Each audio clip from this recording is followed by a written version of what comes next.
Ever wondered why the man who revolutionized personal tech wouldn't let his own kid near the gadgets he created? What did Steve Jobs know about our digital habits that we're only now beginning to grasp? Welcome back to Wildpad Action. Here today is 24th of April 2025. Here on this channel we break down everything related to money, investing, crypto and psychology. If you want to stay ahead in finance, be sure to subscribe. Now let's take a quick look at the market. Bitcoin is holding steady at $92,000. Ethereum is at $1,700. Tesla share is trading at $250. And gold is priced at $3,330. Now let us get into today's morning deep dive. Back in 2010, Steve Jobs is in his signature black turtleneck, jeans and New Balance, looking like a minimalist monk at a TED Talk. He's just unveiled the iPad. The world is like, take my money. But later, in a quiet moment, a journalist asked him a casual question. So, do your kids love the iPad? Steve pauses, then calmly says, they haven't used it.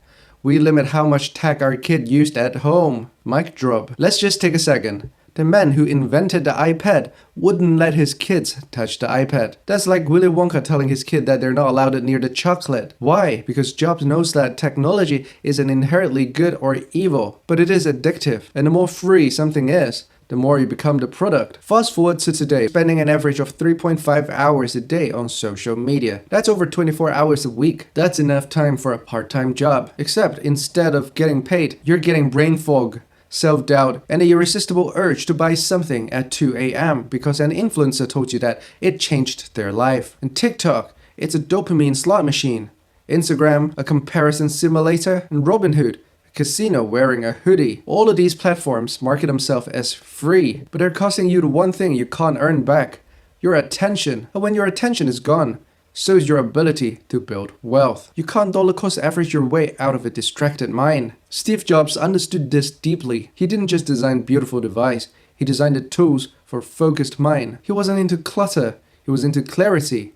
He once said, innovation is saying no to 1,000 things. You want to invest like Steve? Start saying no to doom scrolling, to impulse buying, to trading crypto at 3 a.m. while half asleep and slightly emotional. I've done the 3 a.m. trading myself, and I'm definitely not interested to do that again. Steve Jobs also walked around his office barefoot, took business calls while walking in circle in his garden, and once ate nothing but carrots for a week. So the guy was definitely eccentric.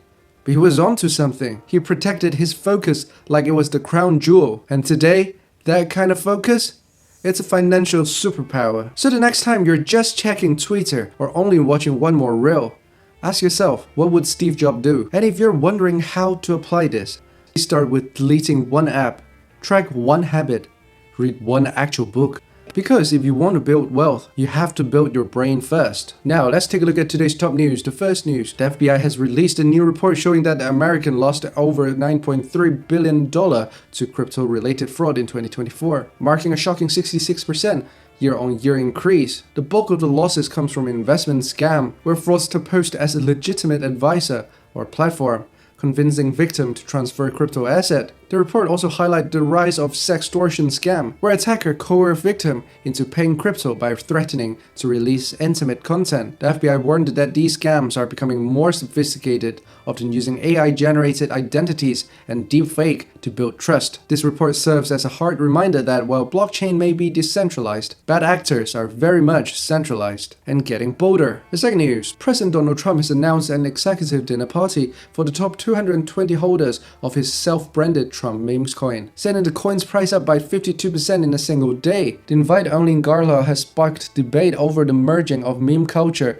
with political fundraising. Critics warn this could set a precedent for unregistered crypto incentive in political circle, while supporters argue that it's a creative and engaging use of blockchain to build community. Despite the surge, analysts are cautious, pointing to the coin's limited utility and high volatility. Meme coins may make headlines, but they still carry meme-level risks. In the third news, Elon Musk is reportedly scaling down on his involvement with the Department of Government Efficiency. Insider says Musk wants to refocus on Tesla and SpaceX, following disappointing Tesla's earnings and investor concern about his divided attention. As Musk exits The Trump administration is regaining more control over Doge's budget and staffing decisions, potentially altering its original Silicon Valley-inspired directions. Some in Washington see this as rebalancing of power, while others worry it could weaken innovation in the program. The transition may affect both Tesla shareholder and Doge's future effectiveness. That's a wrap for today's episode. If you found this video helpful, please like and subscribe. Stay invested, and I'll see you tomorrow.